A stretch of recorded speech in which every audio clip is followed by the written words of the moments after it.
안녕하십니까. 예장교회를 담당하고 있는 황자 목사입니다. 오늘부터는 한국 교회가 가지고 있는 좀 극복되어야 될 신앙들, 좀 자유로운 신앙을 위해서 특별히 어떤 신앙의 자유와 그리고 하나님나라를 더욱더 온전하게 제대로 풀어가기 위한 어떤 교회가 극복되어야 될 부분들에 대한 이야기들을 좀 잠시 나누려고 합니다. 제가 예지양교회를 시작하면서 이런 공동체 신앙을 지향하고 그리고 대조사회로서의 그런 교회 본질을 회복하려고 했던 것이 어떤 예지양교회를 시작했던 이유입니다. 근데 실제적으로 진행해 보면서 그게 생각만큼 그렇게 녹록하지 않았다. 가장 큰 원인은 지금까지 자라온 교회 배경, 교회 습관, 교회 문화, 교회 환경들이 정말 큰 역할을 담당하고 있구나라는 생각을 했습니다. 그래서 빨리 이러한 어떤 잘못된 문화와 환경들을 극복하지 않으면 참 힘들겠다라는 생각들을 가졌고요.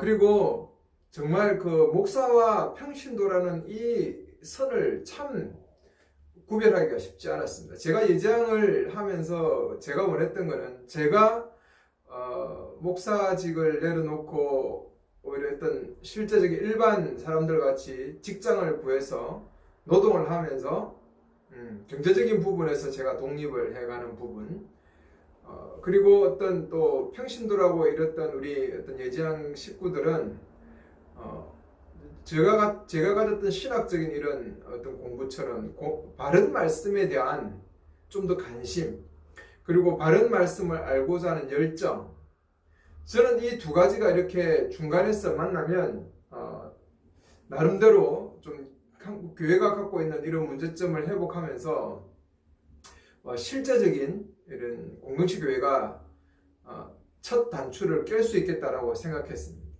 근데 막상 이렇게 시작을 해보면서 참 그게 쉽지 않다. 항상 목사와 평신도라는 이 개념을 깨기가 쉽지 않았습니다. 저는 솔직히 지금도 일을 하고 있고 또 일을 계속해야 되는 입장이고 경제적인 부분을 감당해 가야 되는 부분인데 10년 동안 지금 이렇게 흘러왔잖아요. 하면서 참 많이 힘든 부분을 경험하고 있습니다. 경제적으로 살아간다는 게 참 쉽지 않고 또 아내도 그만큼 고생하고 또 애를 많이 쓰고 우리 가족 전체가 이런 경제적인 부분에서 나름 좀 자립해가는 부분이 어려웠다라는 것이죠. 그리고 또 그런 평신도라고 말하는 우리 또 예지양 식구들은 좀 말씀을 배우기 위해서 애를 쓰고 바른 말씀을 이렇게 알기 위한 노력들을 해 가야 되는 부분인데 여전히 그냥 기존 교회와 같이 그냥 말씀을 대하는 말씀을 그냥 듣는 입장에 있더라는 것이죠.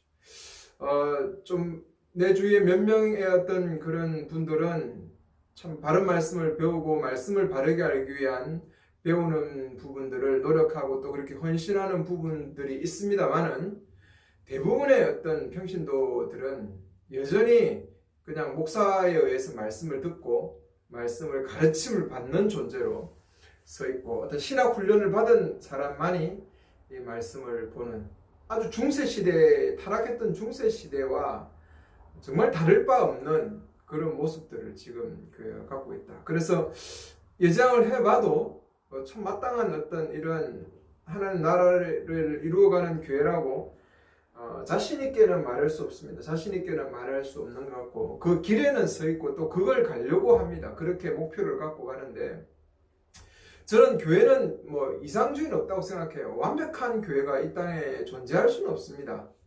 그런데 그 방향을 향해서 가야 됩니다.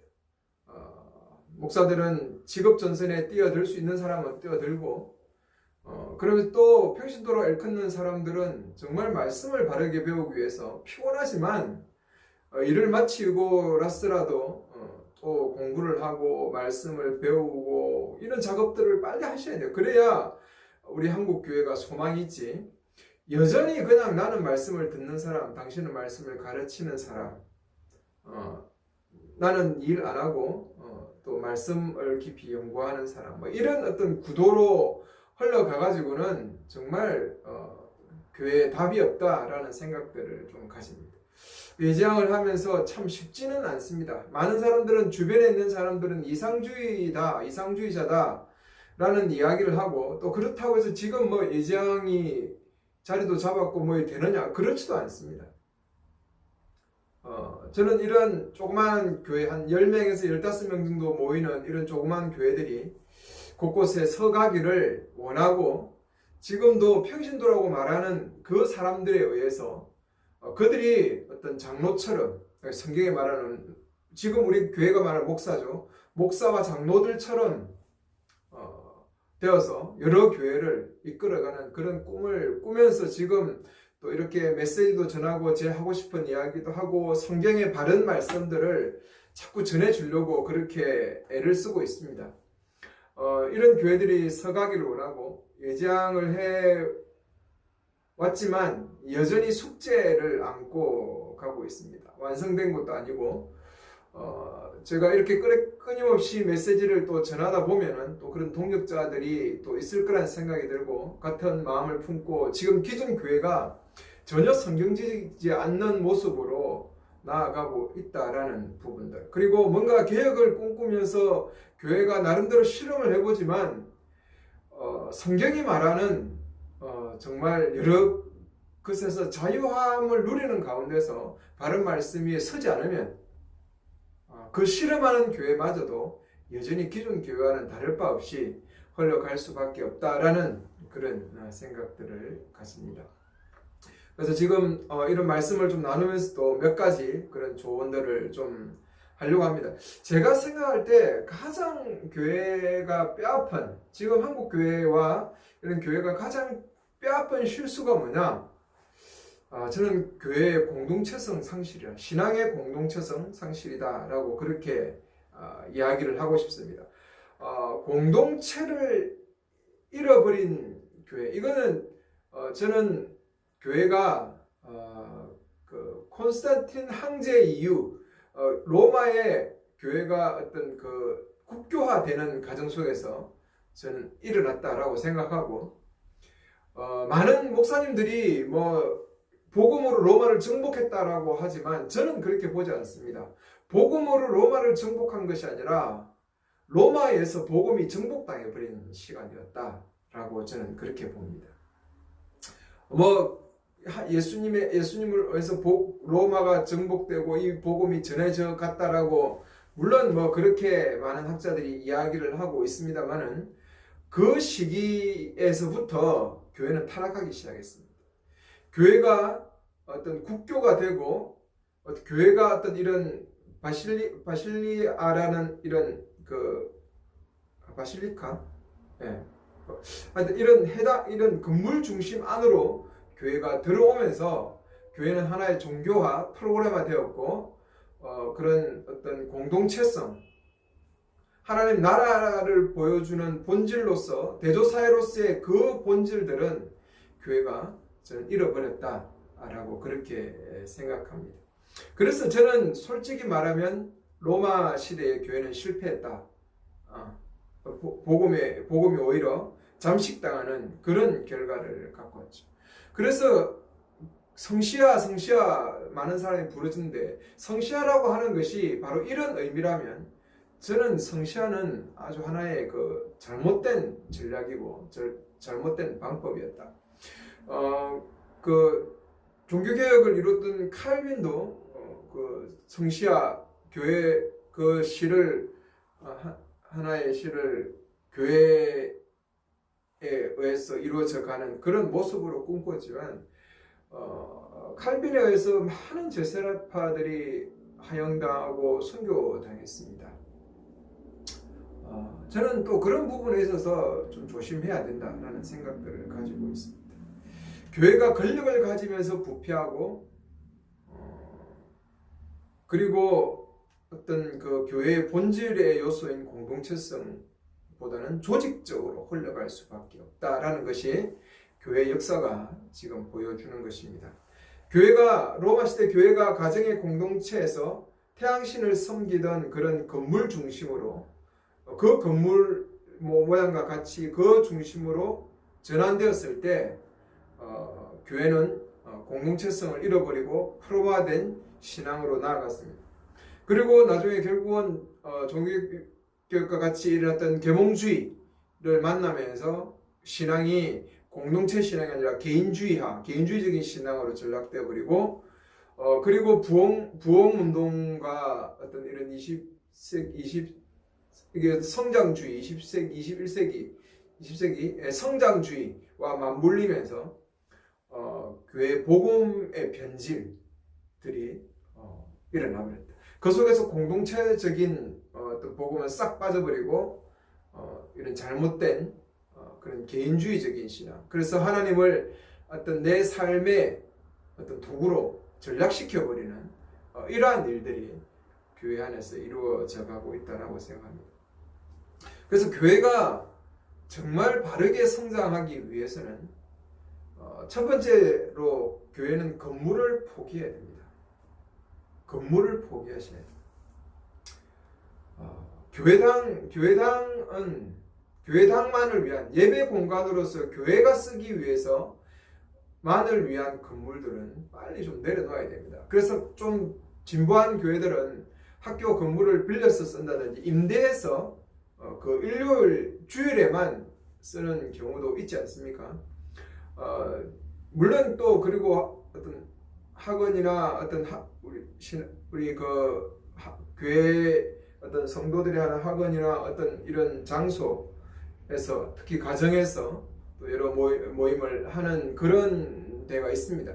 저는 그런 부분으로서의 의미로 좀 교회가 나아가야 된다. 물론 가정에서 하는 것이 좋지만 꼭 가정만으로 한정하고 싶지는 않아요. 어쨌든 교회는 건물을 빨리 좀 포기해야 됩니다.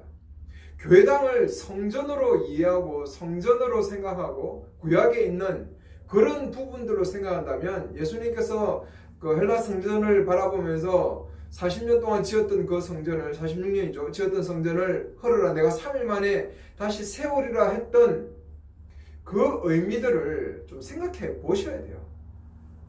구약의 성전 그리고 어떤 성막은 절대로 지금의 교회당은 아닙니다.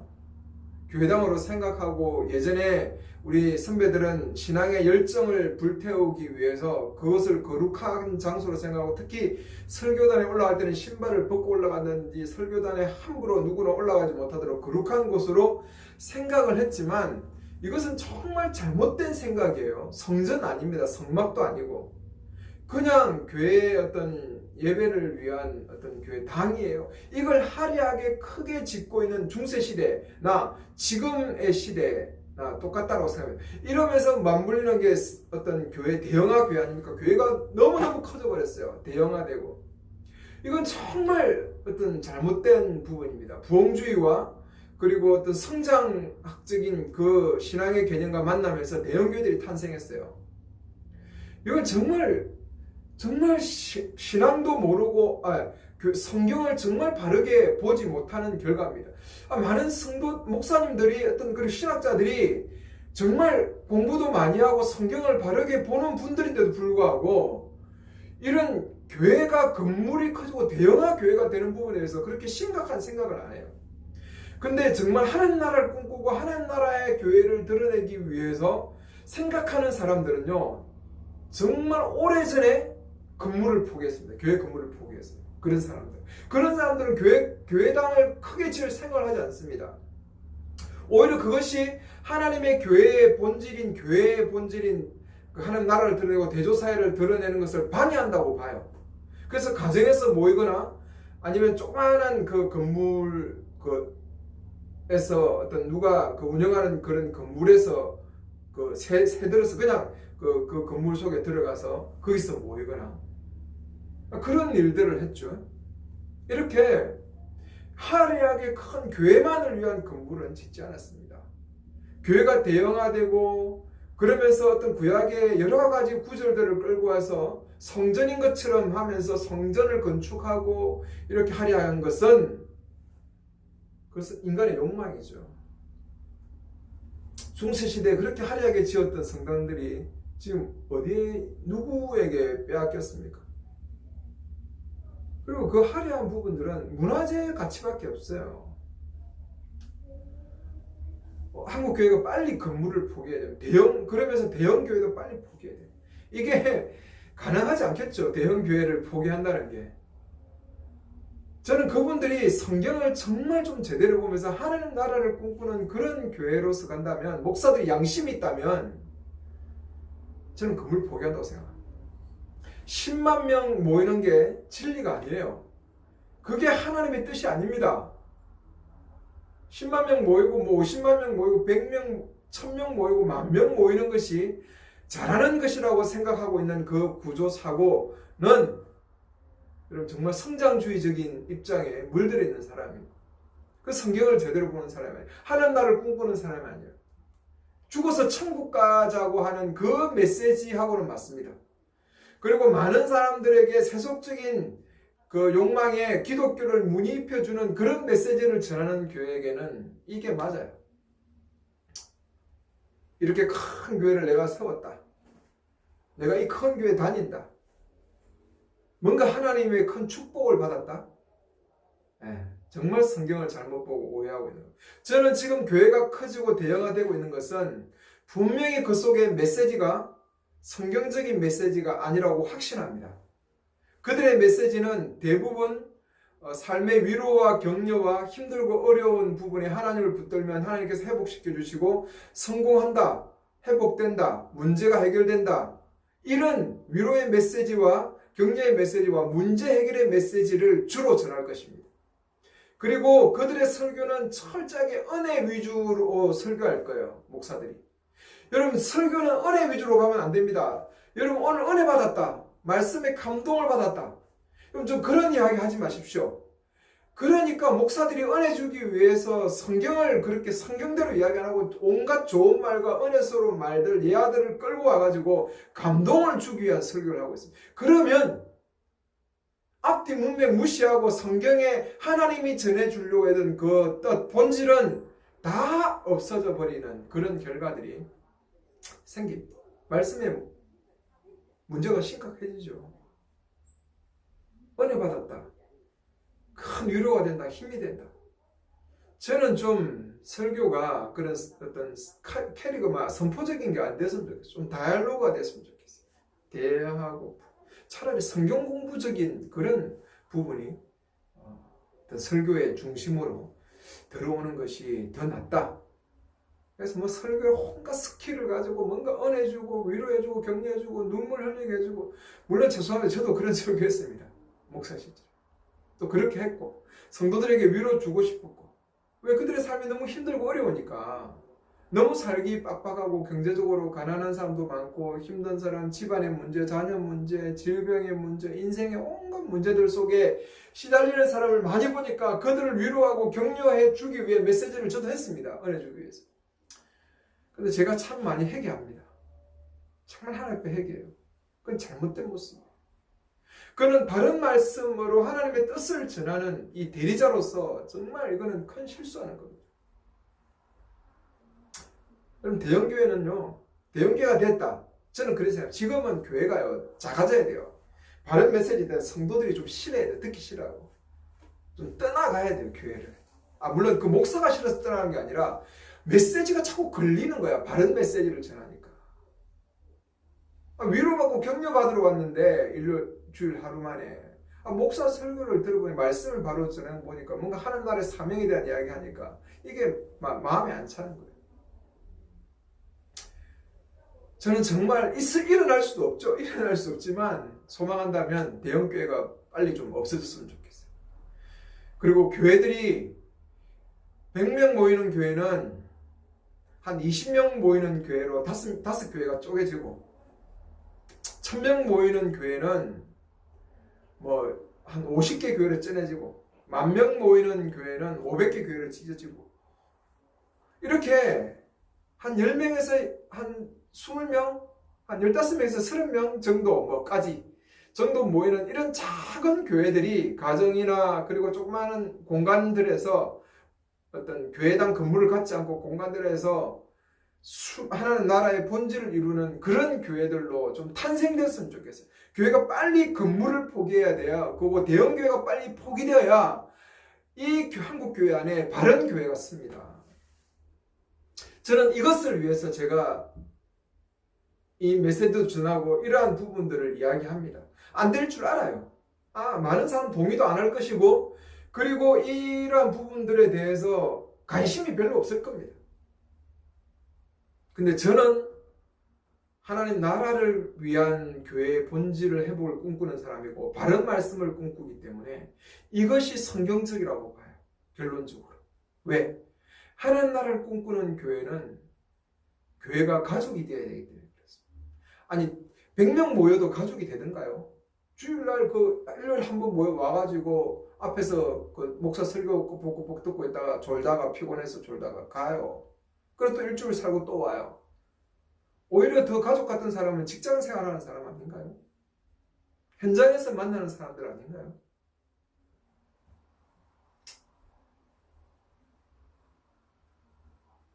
여러분 정말 교회가 빨리 이런 대형 교회 시스템에서 벗어나요. 성전이 아닙니다. 절대 교회는 교회당은 성전이 아닙니다. 이 성전이라 생각하면 율법주의에서 영원히 벗어날 수 없어요. 그 사람은 거룩한 신앙을 가진 것 같지만 사람들을 올가매고 판단하고 비판하는 오히려 사랑을 죽여버리는 거룩주의, 율법주의로 흘러갈 수밖에 없을 겁니다.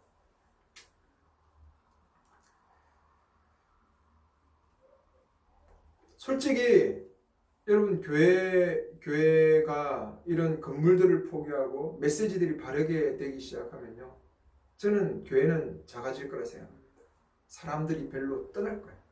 솔직히 복음 메시지, 예수님도 하는 나라의 메시지를 전할 때 4분의 3은 어떤 길가에 떨어지고 돌밭에 떨어지고 어떤 가시밭에 떨어져서 세상 재료 4분의 3은 다 복음이 열매 맺지 못하고 거부했습니다. 4분의 1만 복음을 받아들여요. 이런 이사야에 놓아도 예수님은 이렇게 허무할 만한 게 없어요. 사랑할 만한 게 없습니다. 관심 가지고, 복음은 관심 가질 수가 없습니다. 초대교회에 그 복음을 받으면 가족으로 또 쫓김 당하고 유대교로부터 축출당하고 기존 공동체로부터 쫓김을 받고 재산이 한수당하고 몰수당하고 죽을 위치에 처하고, 누가 이 복음을 화려하게 받아들이겠어요? 오늘처럼 예수 믿고 예수 믿으면 잘 되고 복 받고 천국 간다라고 하니까 그 다음 힘들고 어려운 이 세상 기도하면서 눈물 흘리고 찬양하면서 눈물 흘리고 설교해서 은혜 받고 오니까 뭔가 위로도 되고 마음도 편해지니까 교회 가는 거 아닙니까? 하나님 나라의 사명을 꿈꾸면서 공동체 교회를 이루어 보면요, 사람을 위해서 내 자존심을 주게 되기 때문에 열받고 짜증나요.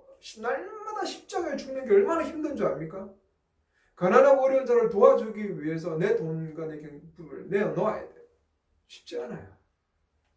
하나님 나라를 꿈꾸는 교회를 만들려면요, 사람들이 복음 메시지 안 듣습니다. 저는 많이 떠나갈 거라 생각합니다. 물론 관심도 없고 지금도 관심도 없을 거고, 그냥 기존 교회 안에서 예배 드리다가 죽으면 천국 간다라는 메시지 속에 살아가겠죠. 그런 사람들은 4분의 1 정도만 아마 바른 복음에 관심을 갖을 거예요. 저는 그 4분의 1에 1이라도 좀 집중하고 싶어요. 그분들에게 정말 좀 말하고 싶습니다. 하나님 나라를 이루러 가는 길은 좁은 길이에요. 힘들고 어려운 길입니다. 그 길은 정말 화려하지가 않아요. 은혜와 위로의 메시지가 없어요. 바른 말씀을 보고 바른 공동체를 세우고, 물론 하나님께서 주는 성령의 위로와 격려들은 있습니다만 그런 부분들을 포기할 생각을 하면서 이 하나님 나라 운동으로 가야 된다. 여전히 교회 속에 이런 소수였습니다. 하나님 나라를 이루는 사람들은 소수였고, 그리고 지금 주류의 교회사가 아닌 교회 본질을 추구하려고 하는 그런 흐름들이 있었죠. 뭐 왈도파라든지 바울파라든지 제세르파라든지 또 여러 공동체들이 많이 있습니다. 이런 부분들은 초대교회의 그 본질적인 모습들을 그대로 유지하려고 했던 그런 팀들이죠. 지금은 교회 안에 지금 우리가 지금 하고 있는 개혁주의, 부흥운동, 뭐 이런 성장주의로 흘러오는 이 교회사 흐름과는 다릅니다. 여러분 우리 고신에서 아주 고신 보건병원에 유명했던 그 목사님도 거의 말년에 장로직을 내려놓고 그분이 얼마나 바른 말씀으로 서기 위해서 헌신했던 분입니까? 그분도 신자들의 공동체로 마지막에는 넘어가셨죠. 그런 어떤 기성교회에서 그들의 어떤 신앙생활, 바른 말씀과 어떤 공동체적인 생활을 보면서 매료되어 되셨고 그 길로 가셨습니다. 이걸 아는 사람 많이 없을걸요. 그러면서 많은 제자들이 왜 우리를 버리고 그 길로 가십니까? 라고 했을 때 장기러 박사님이 그렇게 말씀해요. 진리의 말씀이 여기 있다. 너희들도 진리의 말씀을 쫓아가면 오면 되지 않느냐라고 이야기했지만 아마 많은 제자들은 따라가지 못했죠. 왜 그러냐면 그분이 보셨던 하나님 나라의 바른 말씀을 보지 못했기 때문에 그렇죠. 하나님 나라의 가치는 누구에게나 보이는 게 아닙니다. 잘 안 되죠. 정말 하나님 나라를 꿈꾸면서 하나님 나라 운동으로 온전해 가려고 하면 이런 교회 건물주의가 극복되어 가는 것이 정말 중요하다. 성경에도 많은 부분을 예수님 말씀하셨죠. 이 성전을 흘러 사흘 만에 내가 다시 짓겠다. 그리고 손으로 짓지 않은 집에 거하신다라고 이야기했죠. 그리고 너희 가운데 내가 있다고 했죠. 고린도서 3장 16절이나 갈라디아서 6장 10절이나 디모데서 3장 15절에 보면 하나님의 집 그리고 성전이 누굽니까? 교회 공동체죠. 너희들이죠. 너희들.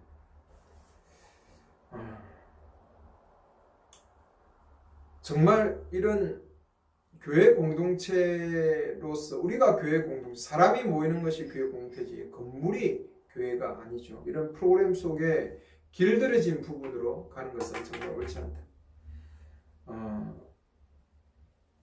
여러분 종교 개혁자들도 솔직히 이런 그 건물들을 내려놓는 부분에서는 그렇게 강조하지 않습니다. 오히려 그들은 사제들이었기 때문에 카톨릭의 어떤 그 사고방식에서 설교 강단을 바꾼 거죠. 그냥 설교 강단 중심주의적인 건물로 바꿔버린 거죠. 여러분 오늘 오래된 지금 이게 그 수치지만 미국 교회들이 소유한 부동산만 해도 약 300조 2,300억 불이에요. 300조 이제 더 많겠죠. 엄청나겠죠. 1년에 교회 건물의 융자 납입금과 유지비 관리비로 드는 게 약 20억 불이죠. 2.5조 원이라고 이야기하니까 어마어마한 거죠. 여기다 목사 사례비까지 이어버리면 뭐 교회 거의 다가 그냥 그 헌금들이 그렇게 나가버린다는 거죠.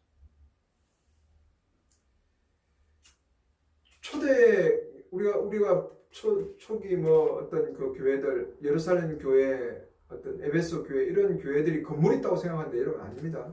에베소 교회 그 예루살렘 교회가 건물이 어디 있겠어요. 그 10,000명, 50,000명 아이 빼고 뭐 엄청난 사람들이 복음을 들었는데 그들이 어떻게 집집마다 다 있었겠죠. 그리고 바울이 그 교회 성도들 잡으러 다닐 때 집집마다 갔다는 말이 뭡니까? 그 집에 그거 할 때 성찬식하고 이렇게 모여서 모임할 때 찾아간 거잖아요. 그러니까 각 예루살렘에 쭉 퍼진 좀 부자들이겠죠. 좀 건물이 있는 그런 데 모여서 모임한 거죠. 그걸 예루살렘 교회라는 겁니다. 무슨 예루살렘 교회에 건물이 있다거나 에베소 교회에 건물이 있다거나 이렇게 착각하시면 안 돼요. 그런 부분들은 다 에베소 교회 이런 부분들은 다 나중에 건물이 만들어진 것들이죠. 처음에는 에베소 교회 안에 뭐 성도들 집에서 모인 것이 에베소 교회였죠. 건물에서 모이는 것이 아닙니다. 많이 모여봐야 한 15명에서 30명, 뭐 부자는 거의 한 70명 정도 수용할 수 있는 건물이 있었대요. 그러니까 그렇게 많이 모이지는 않았어요. 그런 부분들이 교회 안에서 있었죠. 그래서 날마다 에베소 교회,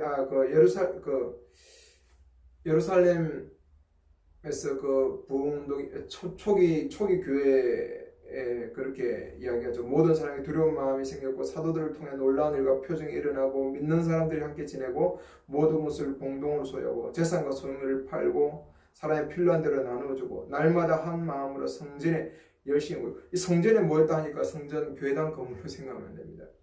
집에서 모인 거죠. 집집이 돌아가면서 빵을 떼고 이 뭐 성찬식이었다는 거잖아요. 순전한 마음으로 기쁨 음식을 먹고 하나님을 찬미하였다. 그래서 그 모든 사람들에게 주위에 있는 사람들 호감을 샀고 그 호감된 그 대조사회로서의 모습 때문에 많은 구원 얻는 사람들이 날마다 더하게 주셨다라고 이야기했죠. 이런 초대교회 모델들이 빨리 좀 회복되어야 된다. 교회 건물은 빨리 좀 사라지고 포기되어야 된다. 그래야 교회가 하는 나라를 이루는 이 본질에서 이루어질 겁니다. 제가 이렇게 한다고 해서 교회가 건물을 포기할 리도 없고 목사들이 직업을 얻는다고 또 현장으로 뛰어들 그런 것도 없을 거고 또 평신도라 말하는 사람들이 성경을 배우기 위해서 하는 나라의 바른 말씀을 위해서 몸부림치지도 않을 것입니다. 그러나 저는 이런 메시지를 전할 수밖에 없습니다. 기는 자는 정말 듣겠죠. 그 4분의 1들은 들을 겁니다. 그리고 그 4분의 1들은 오늘도 하나님 나라를 위해서 온전하게 헌신해 갈 것이라고 생각합니다. 저 첫 번째 조언, 교회는 건물을 포기해야 된다. 대형 교회가 포기되어야 된다. 빨리 건물 중심에서 벗어나야 된다. 그리고 이 건물은 로마시대도 시작했는데 이것 때문에 복음이 훼손되었다 라는 부분들 간략하게 진행하겠습니다. 빨리 건물주를 포기하고 교회에 건물이 있으면 다 팔아치우고 다 파시고 조그만 가정에서 모이기 시작하는 그런 아름다운 교회 공동체가 회복되었으면 좋겠습니다. 감사합니다.